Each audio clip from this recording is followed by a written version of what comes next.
Secretary and other senior officials in the department and across the government were engaged through the weekend in monitoring and responding to unfolding events in the Middle East. The Secretary spoke yesterday to the French Foreign Minister about ongoing diplomatic efforts to de-escalate tensions in the region. He is speaking to other counterparts today, both in person on the sidelines of the de-ISIS ministerial that's happening in our building, as well as by phone. And we'll have readouts of those conversations as the day goes on. I want to make a few points clear. Number one, we support Israel's right to defend itself against terrorism. That includes by bringing brutal terrorists such as Hassan Nasrallah to justice.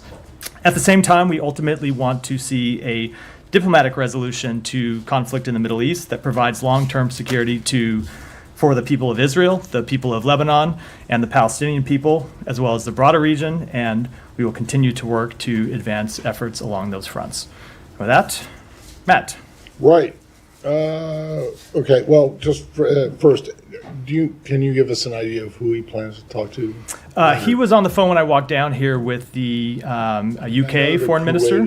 Sorry. He was on the phone with the UK foreign minister. We'll have a readout of that later today, as well as others. I don't have a full list, but he's doing some of them are conversations on the margins of the ministerial today, and then others will be phone calls. But those go beyond what was on the schedule, which was like Kuwait and.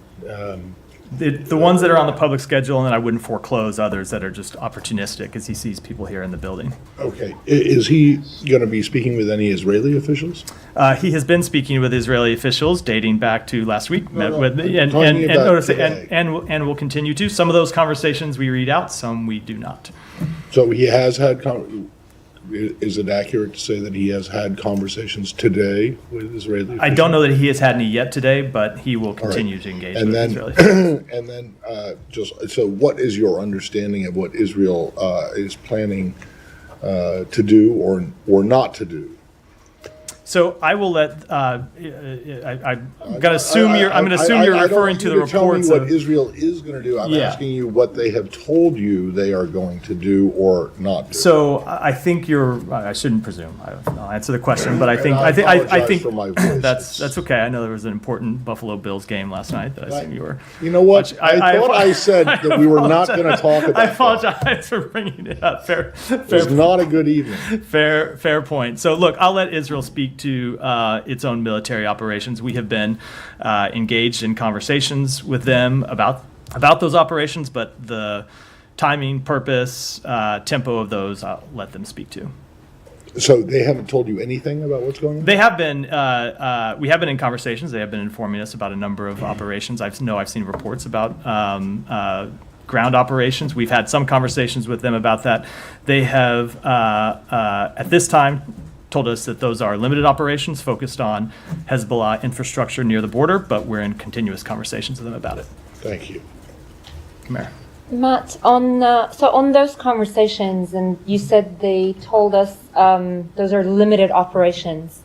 Does the U.S. have some sort of a red line or an ideal description of success for Israel's operations that it's sort of talking with Israel? Like, this comes across as like pretty open-ended. I'm trying to understand whether U.S. is trying to limit it to, I mean, how will you know that these are limited incursions? How will you ensure it doesn't sort of escalate further? So I'm going to keep our conversations with the government of Israel private. These are conversations that we have had with them going back months, where we have been clear about what we believe is the best way to ensure that Israeli citizens can return to their homes and that the citizens of Lebanon can return to their homes. As I said at the top, there are a few things that are true here. Number one, Israel has a right to defend itself against Hezbollah. If you look at how this conflict across Israel's northern border started, it was Hezbollah that started launching attacks on Israel on October 8th, and those attacks continued and have continued and are continuing. If you look at what the acting leader of Hezbollah said just today, it's that their attacks on Israel will continue. So Israel has a right to defend itself against those attacks. So that includes in targeting terrorist infrastructure inside Lebanon. At the same time, we want to ultimately see a diplomatic resolution to this conflict, one that allows citizens on both sides of the border to return to their homes. So it's interesting that now you're saying we want to ultimately see a diplomatic resolution to this, as opposed to last week when United States and France called for a ceasefire in Lebanon. So the United States at this point is no longer calling for a ceasefire in Lebanon? Not at all. You heard the president say today that we continue to support a ceasefire. We do, of course, continue to support a ceasefire. Hold on, let me. We, of course, continue to support a ceasefire. But I think sometimes people either misinterpret or have their own version of what a ceasefire is. A ceasefire is not one side in a conflict unilaterally putting down its arms and stopping the conflict. It is an agreement for both sides to stop the conflict.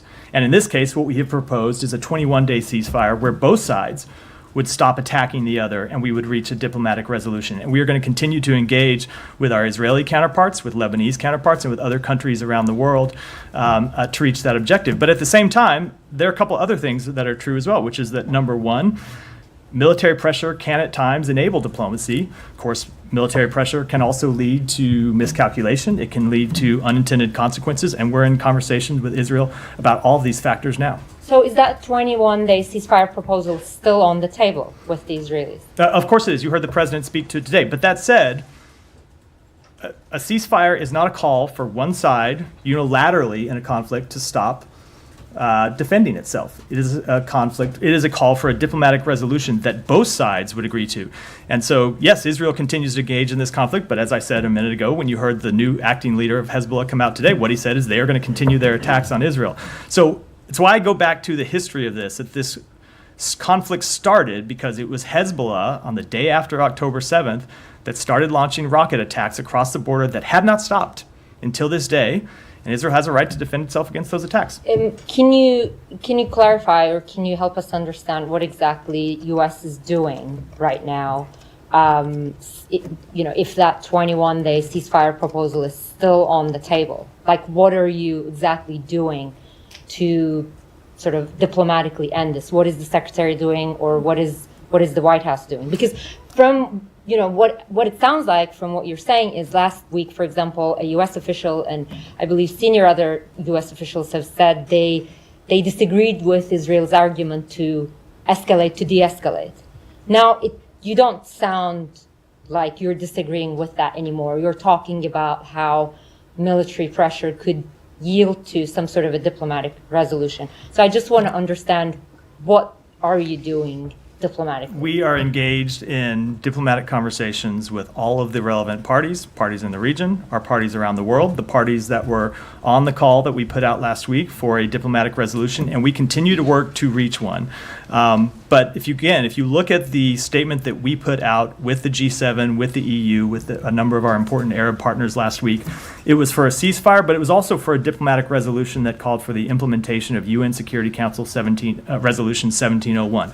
And what that resolution would require is something that Hezbollah has never done, and still to this date is not doing, which is to withdraw from the border in a way it was supposed to do years ago. So we will continue to push for a diplomatic resolution, but we should be clear that the burden of that diplomatic resolution falls not just on Israel, but on Hezbollah as well.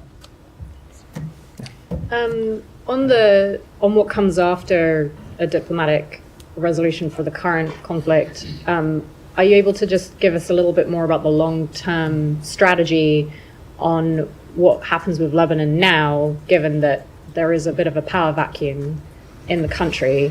Is this something that the US has longer-term planning for? Is this something that has caught the US off guard in terms of having to work with allies to plan now for the future of Lebanon?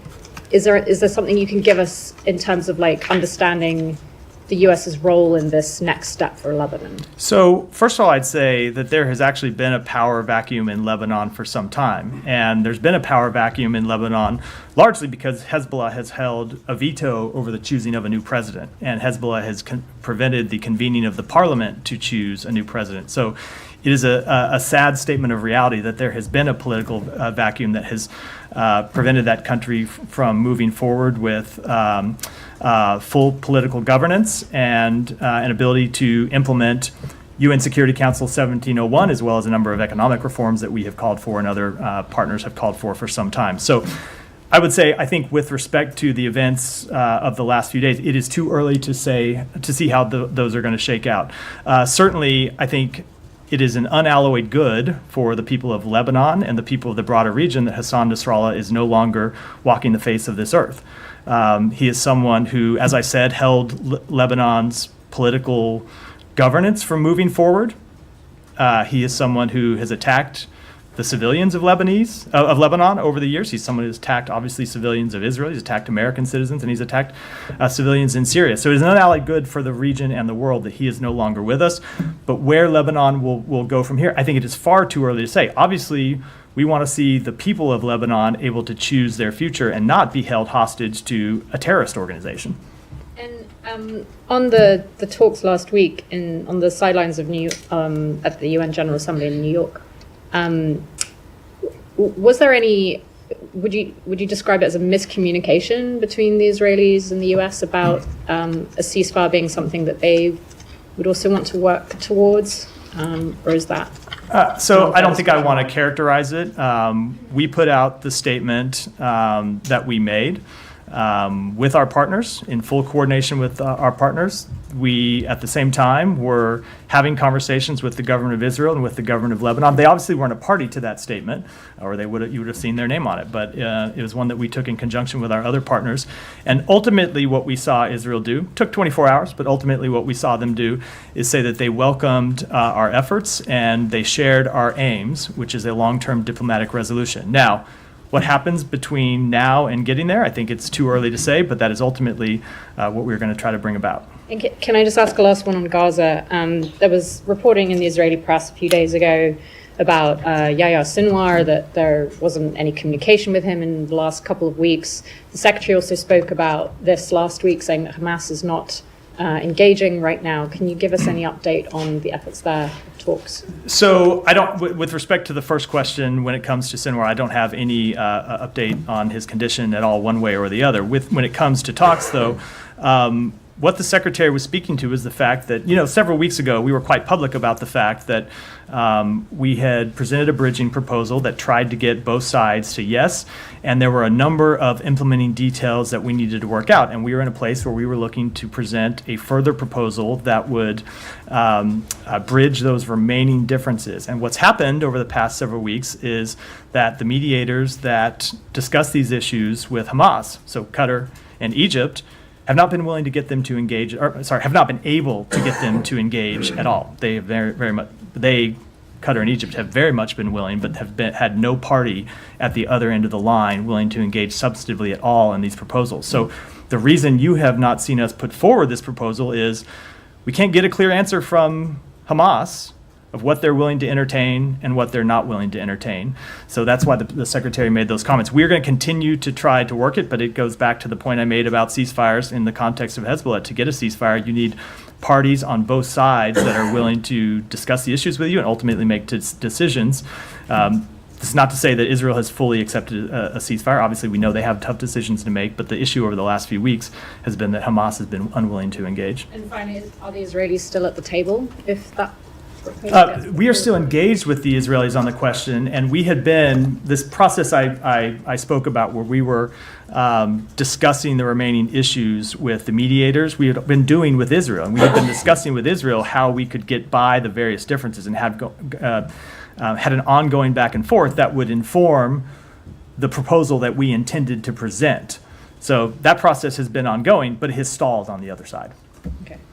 Yeah. Can I ask about plans for NEO? Is the State Department's view that there are still viable commercial options out of Lebanon for American citizens? Bless you. There are still commercial options that are available. They are limited, of course. We have been in contact with American citizens. We have urged American citizens to fill out the intake form on our website to receive information. We've heard from a number of American citizens, and we are working with them to provide them updates about commercial flights that are available.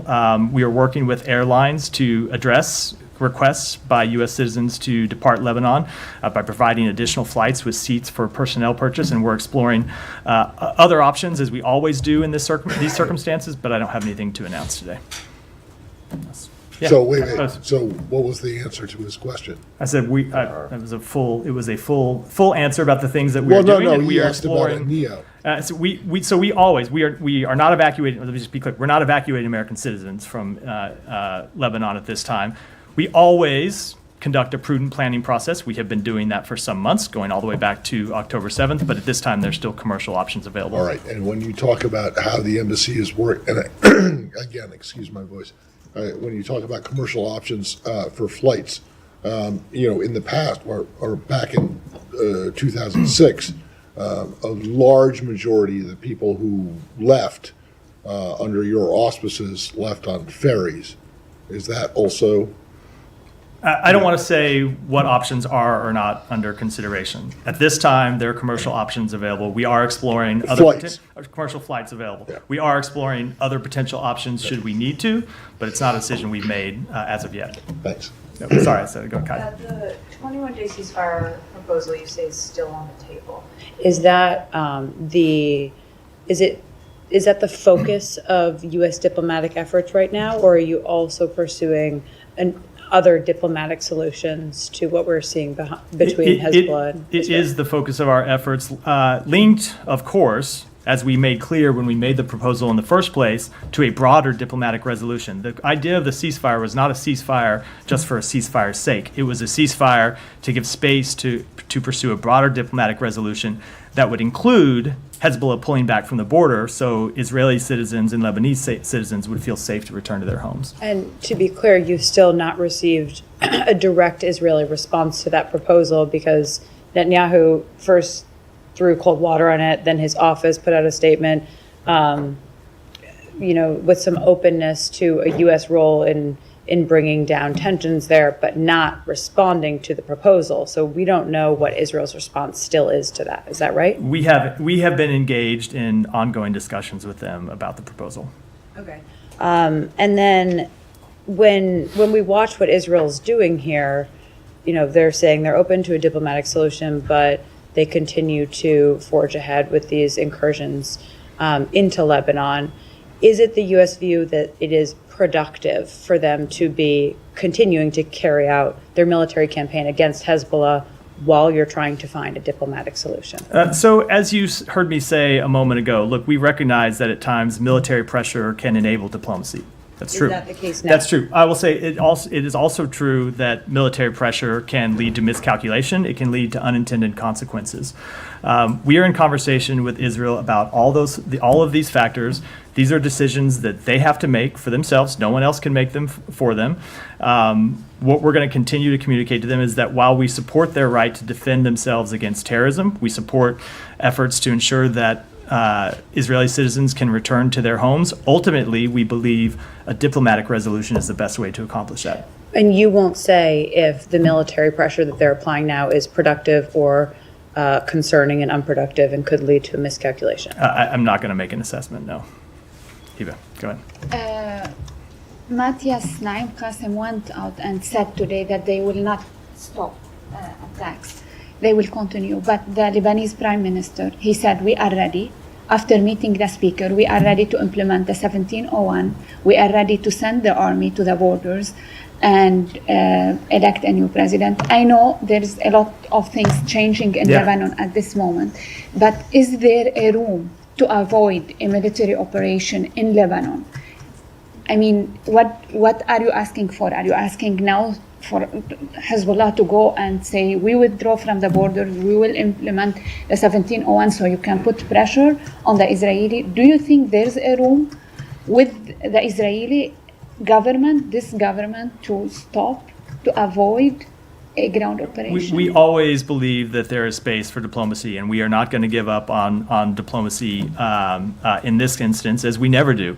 I will say we, of course, would welcome the full implementation of 1701. We would welcome the Lebanese armed forces helping to enforce 1701. We would welcome Hezbollah withdrawing from the border, as they said they would do when 1701 was passed, and of course never have done. So those are all steps that we would welcome. They would all be steps that would be important for de-escalating tensions and finding a diplomatic way out of this conflict. And so we'll engage with Lebanon to see that those steps are implemented, but ultimately those are things that we have heard promised before that ultimately haven't proven true, certainly we would welcome them if they were in this case. Israeli. So, why have you then been providing the Lebanese armed forces with hundreds of millions, if not billions of dollars, if they haven't been doing what you want them to? Look, we continue to work to try to increase stability inside Lebanon. We have not given up on 1701, but it's just a statement of fact that has never been fully You also implemented. haven't given up on the laugh either, right? No, we have not. Yeah, I'm sorry. Were you finished, Heba? So just to follow up on that question, if you're not giving up on the laugh, and the Israeli are targeting Hezbollah, but how they are targeting them also is questionable. But the thing is, regarding the infrastructure and the institutions in Lebanon, is there a kind of warning from the U.S. government that they should not target, for example, the airport, the port, the LAF? We absolutely do not want to see civilian infrastructure targeted. Terrorist infrastructure, Hezbollah targets, of course, are legitimate targets for the IDF, just as America and other countries would strike terrorist organizations that targeted them. But we do not want to see civilians targeted. We do not want to see civilian infrastructure targeted.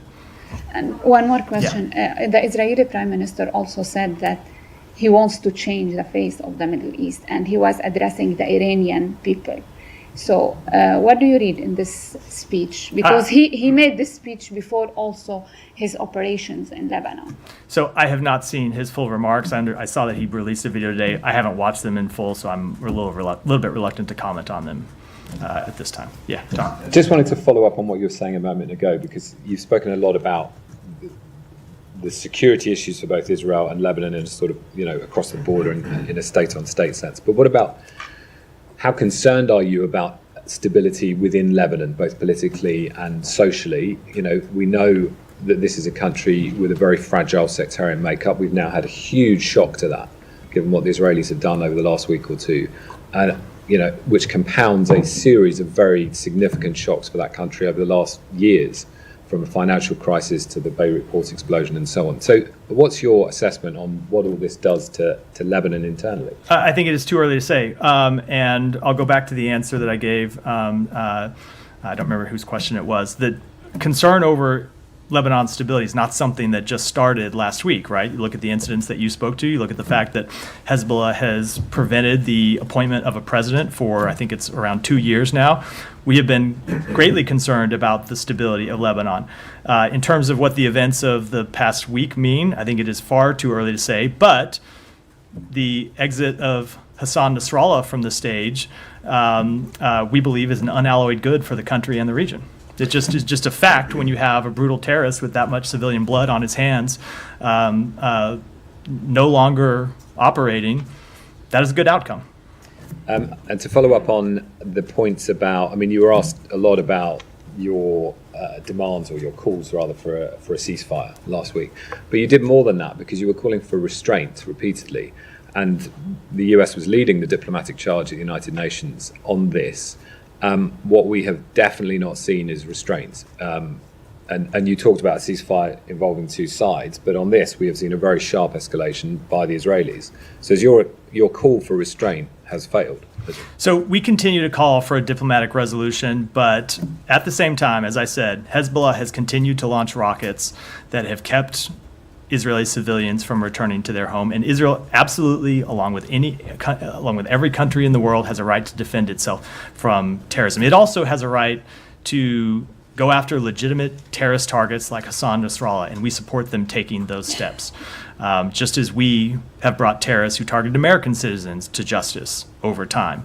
But that said, we long-term want to see a diplomatic resolution. That's what we're continuing to pursue. But it's just all those things were true. We've seen the Hezbollah rocket fire for many, many months. What we've had in the last week or two is the killing of more than 1,000 people, according to Lebanese officials, in these Israeli strikes. More than 1 million people displaced, according to the United Nations. That's a huge, game-changing escalation.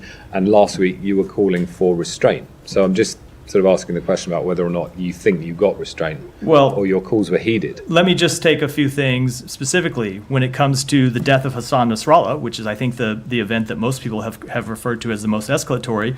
We support bringing him to justice. We think that ultimately is something that's good. We think that's ultimately something that's good for the country. Now, yes, of course, we do not want to see any civilian harmed in that attack or in any other, but we support them bringing terrorists to justice. We support attacks on Hezbollah. But as I said at the beginning, this kind of activity can both enable diplomacy, and it can also lead to miscalculation. It can lead to unintended consequences.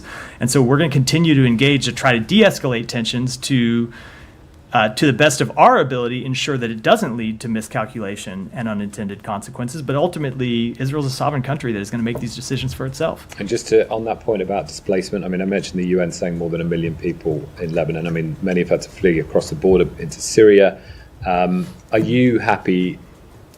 Or I'll rephrase the question. Given the way in which much of this was done, involving warnings delivered by mobile phone from the Israelis for people to leave their homes in the middle of the night, for example, is this process in compliance with international humanitarian law and the way it's been done? So it's not the kind of assessment I can offer from here. Obviously, to ever reach any of that type of assessment, it's something that officials have to do here, looking at the full facts, and not something I can offer a quick reaction immediately after the events transpire. Yeah. Can I go just ahead. follow up quickly on that? Yeah. Go ahead. Are you just, how worried is this department about the humanitarian impact of 1 million people leaving Lebanon at this time? Of course, we're worried about the humanitarian impact. We're worried about how that can be destabilizing, as we've seen before during refugee crises. And we are engaged with partners in the region. We'll continue to be engaged to try to find the best way to deliver humanitarian assistance to those people. But ultimately, the best thing that we can do and that other countries in the world can do is find a diplomatic resolution that allows those people to return to their homes. These obviously are not the first people that have had to flee their homes as a result of this conflict. You've had somewhere around 60, 70,000 Israeli families. I think I've seen estimates somewhere around 40,000, I should say Israelis, not Israeli families, somewhere around 40 or 50,000 Lebanese who've had to flee from their homes. So this is unfortunately a problem we've seen since the outset of this conflict, which is why the ultimate way to bring all of those people home is to reach a diplomatic resolution. And is there any near-term prospect of getting them the things that they need as they're fleeing and leaving their homes? It's something that we're working on with humanitarian organizations. Obviously, we're in the early days of this humanitarian situation, but we are in contact with our partners in the region and humanitarian organizations at the UN and elsewhere about how to best provide humanitarian assistance to those people. And are you worried about pulling resources from those who have been displaced in Gaza as a result of this mounting humanitarian problem? So that would always be a concern, but what we would always in this type of situation, as happens whenever there is a humanitarian crisis anywhere in the world that you don't, anywhere in the world, is we'll look to identify, if necessary, new sources of funding to provide humanitarian assistance to people who need it. Thanks. Yeah. You said that Israel has indicated that the ground operations are limited at this time. That doesn't preclude a ground invasion. And there are experts inside and outside the U.S. government that say Israel appears poised for a ground invasion. Is that not what you see? So I'm just going to speak to what our understanding is of their operations at this time. I'm not going to speak to what steps they may or may not take in the future. They'll have to speak for themselves. And if I could follow up on what you were talking about earlier, Netanyahu is actually expanding the war. So despite U.S. calls for diplomacy, as you mentioned earlier, ceasefire, he's expanding it not just into Lebanon, but also into Yemen.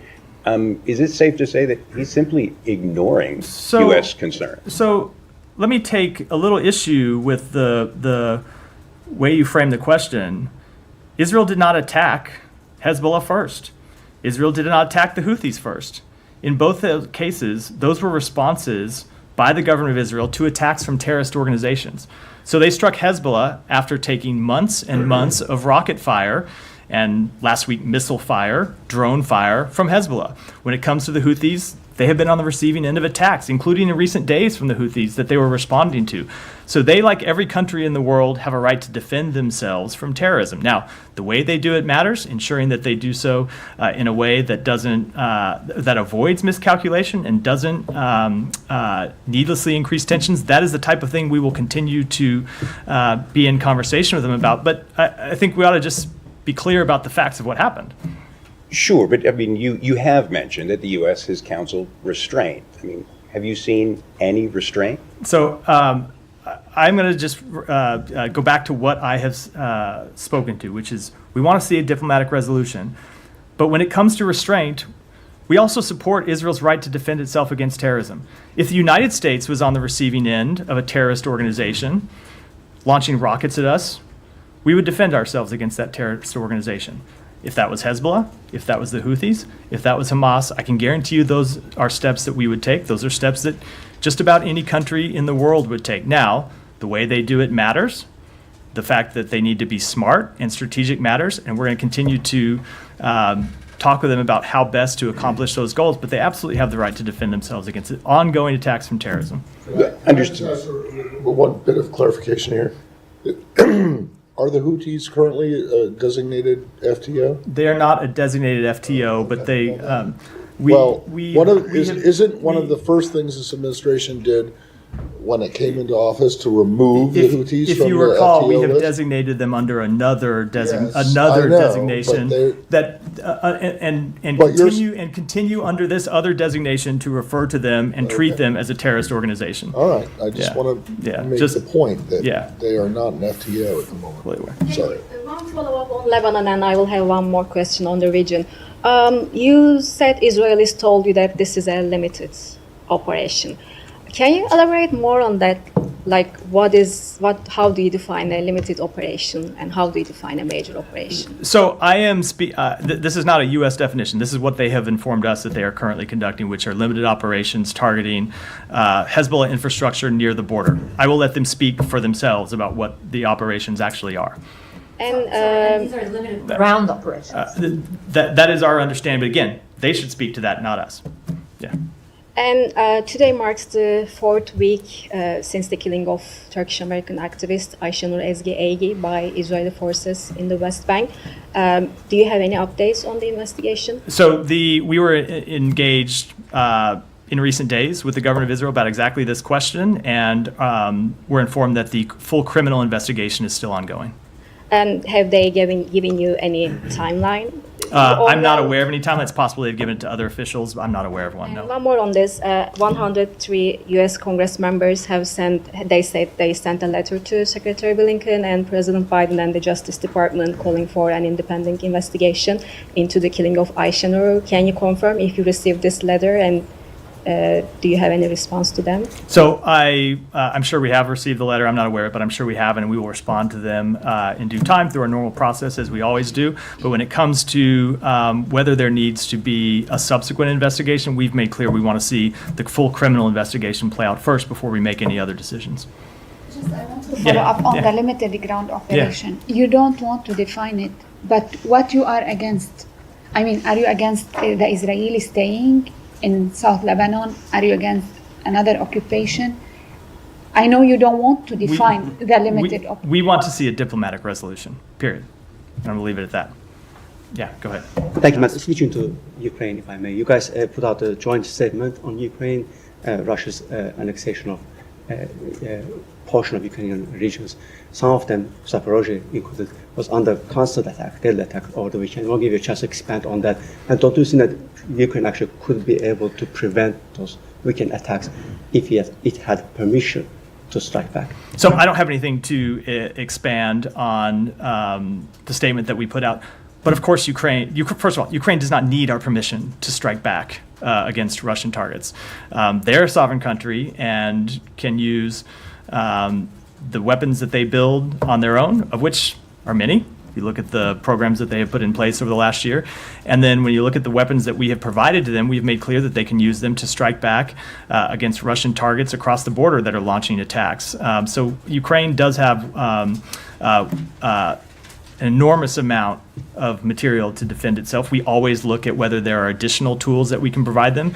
If you notice the announcement that the president made on Thursday, we are providing them an additional $8 billion in security assistance, and we will continue to support them. If you're okay with Ukrainians striking back, then why not letting them strike back with your weapons? So, Alex, first of all, I'm just going to say again that you and I have had this conversation before about other weapon systems that, or tactics that you presented to me as the one magic capability that would change the face of the conflict. And I think I have always made clear that that is not how we see it, that we look at all of the capabilities and all the tactics and all the support that we provide Ukraine in totality, and look at how, when we approve any new weapon system or any new tactic, we look at how it's going to affect the entire battlefield and Ukraine's entire strategy, and that's what we'll continue to do. Again, following last week, just a follow-up.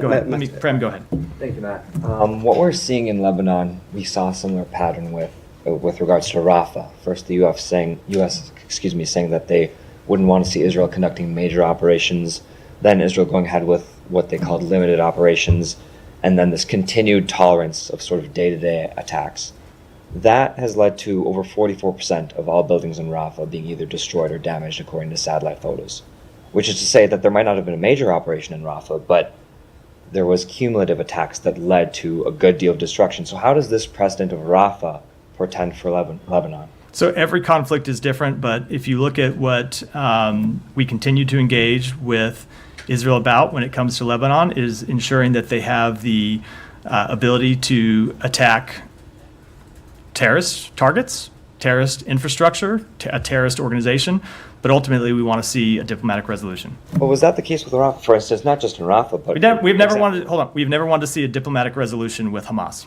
Well, okay. Well, what about the ceasefire? We wanted to see a ceasefire, but we have always been committed to the destruction of Hamas. We did want to see a ceasefire, but we have always made clear that we wanted to see a different authority moving forward in governance of Gaza. Okay, but so for instance, other UN satellite image shows that 66% of Gaza structures have been damaged. And you earlier today said that the U.S. supports the targeting of terrorist infrastructure, not civilian infrastructure. Does the U.S. believe 66% of Gaza's buildings are terrorist infrastructure? Absolutely not. Absolutely not. Which is why we have been engaged to try to reach a ceasefire to end that conflict, which is why we have been pushing for a ceasefire to months. And I wish that Hamas would come to the table and work with us on a ceasefire. As you heard me saying earlier, Hamas has been absent for weeks. Won't even respond to the mediators putting forward ideas asking whether they would agree to a ceasefire or not. Look, you can talk about Israel and the culpability that Israel has and the tough decisions that Israel needs to make. And it's absolutely true that Israel needs to make tough decisions to get to a ceasefire. But the way out of this conflict is a ceasefire. And it is Hamas that is missing in action right now that won't come to the table to talk about one. And then finally, a few weeks ago, the U.S. ambassador to the UN said, quote, "I do not believe the Palestinians as they exist right now have all the elements to give it statehood." What do you think, which elements are Palestinians missing? And do you think the U.S. continual unconditional support to bomb Gaza and Palestine supports retrieving those elements? Well, I'll give you one of the elements that is missing, which is Palestinian Authority governance of Gaza. You've seen Hamas in charge of Gaza going back months or going back years. We have tried to reach, or we have put forward ideas for Palestinian Authority governance of Gaza and ultimately a unified Gaza and the West Bank. That's something that would be a prerequisite to a state. That's something that's obviously not happening right now, but something that we'll continue to push for. And then one final thing, I'm sorry. Yeah. Thank you. One more. I'm sorry. Last week, the Israeli Minister of Education, Yoav Kish, said that Lebanon will be annihilated and there is, quote, no difference between Lebanon and Hezbollah.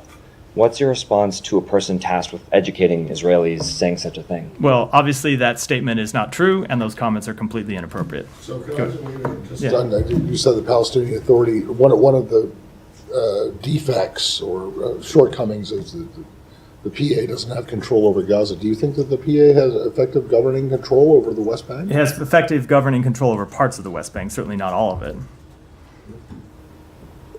Some of it? Yeah, some of it. Which parts? The parts that it is in control of, and then there are other parts where Israeli maintains security control. So it certainly does with parts of the West Bank. Thank you. I want to follow up regarding the civilian casualties in Lebanon. During the past week, Israel targeted many residential buildings in heavy airstrikes. In one of them, 33 people were killed in Bekaa. Israel always is claiming that there are Hezbollah members there. How is the U.S. not condemning or finding it normal that a whole building can be targeted only for one person, even if kids are being torn to pieces? We do and not- sometimes we don't see a Hezbollah member after in that building after it was hit by an airstrike. So we don't want to see a single civilian casualty We are in seeing Lebanon. Yeah, we are seeing them as we see them in other conflicts, and it is a tragedy, and it is why we are trying to pursue a diplomatic resolution to this conflict. This conflict never would have started. Again, if we want to talk about culpability, if Hezbollah on October 8th hadn't started attacking Israel. I know, but it's important to understand why Israel is defending itself against these attacks. It's because Hezbollah started a war, started a conflict with Israel on October 8th. Had nothing to do with Gaza. Nothing at all to do with Gaza. They started the conflict, and Israel has a right to defend itself against that terrorism. Now, that doesn't mean that every civilian death isn't a tragedy. Of course it is, and Israel needs to do everything possible to minimize civilian casualties. But the reason why this conflict, just before you interrupt, just let me finish. The reason why this conflict is happening in the first place is because for 12 months, Hezbollah has been attacking Israel. 12 months, and has been unwilling to cease those attacks. And that's why Israel's defending itself. Yeah, but they are not doing a better job. We saw it in Gaza, and we're seeing it again in Lebanon. There's always a lot of civilian casualties. There are always kids that are being targeted, aid workers being targeted. So they're not doing their best job. They absolutely need to do more to minimize civilian casualties. And ultimately, it's why we want to see a diplomatic resolution to the conflict, is because not just the destabilizing effects on the region, but the terrible toll that this war produces for civilians in Lebanon, that's produced for civilians in Gaza, and of course that it produced on October 7th for civilians inside Israel. Yeah, go ahead. Thank you very much, Matt. In Pakistan, this donut shop has become very popular by the name of Krusty's because its employee had called the Chief Justice of the Supreme Court of Pakistan that shame on you.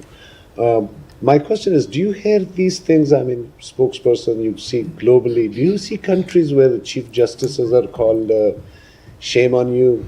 I am not fully tracking the latest donut shop news from Pakistan, I will admit. So, but you are in Northern Virginia. I'm not tracking Capitol Hill. I'm not tracking Northern Virginia donut news either, but I'm happy to be educated. Yeah. I love donuts, so sour cream donuts especially. If anyone wants to bring them to the briefing room. After the three pillars of the states are gone in Pakistan, that's why I was asking about it. But KP, the province which I belong to and have the newspaper since 40 years, its chief minister in a statement yesterday said to the federal government of Shehbaz Sharif,